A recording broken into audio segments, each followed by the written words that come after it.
بسم اللہ الرحمن الرحیم۔ میرے محترم بزرگوں دوستوں، دوسری صفت ہے نماز۔ نماز کا مقصد یہ ہے کہ ہماری زندگی صفت صلاۃ پر آ جائے۔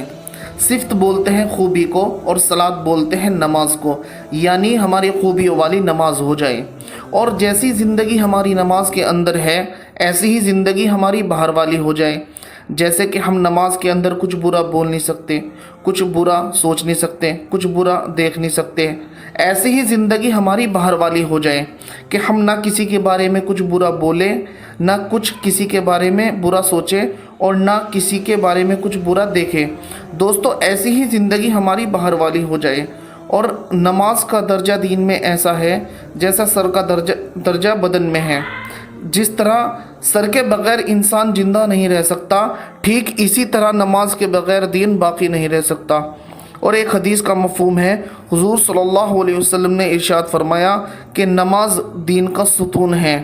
اور ایک جگہ ارشاد فرمایا، نماز نماز اپنے غلاموں اور ماتحتوں کے بارے میں اللہ تعالیٰ سے ڈرو، یعنی ان کے حقوق ادا کرو۔ دوستو، حقیقت والی نماز کو بنانے کے لیے 3 لائن کی محنت کرنی ہے۔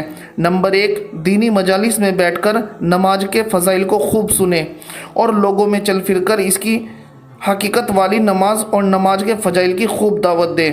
نمبر 2، ظاہر اور باطن کے اعتبار سے 2 رکعت نفل نماز پڑھ کر مشق کریں۔ نمبر 3، اللہ سے رو رو کر حقیقت والی نماز کو مانگے۔ اور ایک حدیث کا مفہوم ہے، حضرت ابو امامہ رضی اللہ تعالی عنہ روایت کرتے ہیں کہ نبی کریم صلی اللہ علیہ وسلم نے خیبر سے واپس تشریف لائے۔ آپ صلی اللہ علیہ وسلم کے ساتھ 2 غلام تھے۔ حضرت علی شیر خدا رضی اللہ تعالی عنہ نے عرض کیا، یا رسول اللہ، ہمیں خدمت کے لیے کوئی خادم دے دیجیے۔ آپ صلی اللہ علیہ وسلم نے ارشاد فرمایا، ان دونوں میں سے جون سا چاہو لے لو۔ انہوں نے عرض کیا، آپ ہی پسند فرما دیں۔ نبی کریم صلی اللہ علیہ وسلم نے ان میں سے ایک کی طرف اشارہ کر کے فرمایا، اس کو لے لو، لیکن اس کو مارنا نہیں، کیونکہ خیبر سے واپسی پر میں نے اس کو نماز پڑھتے دیکھا ہے۔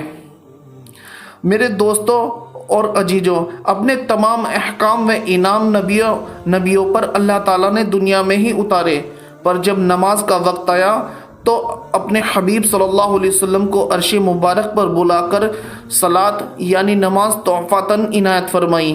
اس لیے نماز مومن کی معراج ہے۔ اور ایک حدیث کا مفہوم ہے، حضور صلی اللہ علیہ وسلم نے ارشاد فرمایا کہ مجھے میرے رب کا حکم ہوا معراج پر، میں نے تمہاری امت پر 5 نمازیں فرض کی ہے، اور اس کا میں نے اپنے لیے عہد کیا ہے کہ جو شخص ان 5 نمازوں کو ان کے وقت پر ادا کرنے کا اہتمام کرے گا، اسے میں اپنی ذمہ داری پہ جنت میں داخل کروں گا، اور جو شخص ایسا نہیں کر سکے گا، اس کی ذمہ داری مجھ پر نہیں۔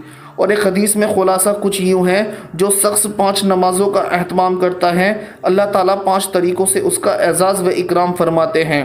نمبر 1، اس پہ سے رزق کی تنگی ہٹا لی جاتی ہے۔ نمبر 2، قبر کا عذاب ہٹا لیا جائے گا۔ نمبر 3، حشر میں اعمال نامہ اس کے دائیں ہاتھ میں دے دیا جائے گا۔ نمبر 4، پل صراط پہ سے بجلی کی طرح گزار دیا جائے گا۔ نمبر 5، حساب کتاب سے وہ محفوظ رہے گا۔ اور ایک حدیث کا مفہوم ہے، حضور صلی اللہ علیہ وسلم نے ارشاد فرمایا، میری آنکھوں کی ٹھنڈک نماز میں رکھی گئی ہے۔ میرے دوستوں اور عزیزوں، تیسرا ہے علم اور ذکر۔ اس کے بارے میں آپ کو تیسری ویڈیو میں بتاؤں گا۔ خدا حافظ۔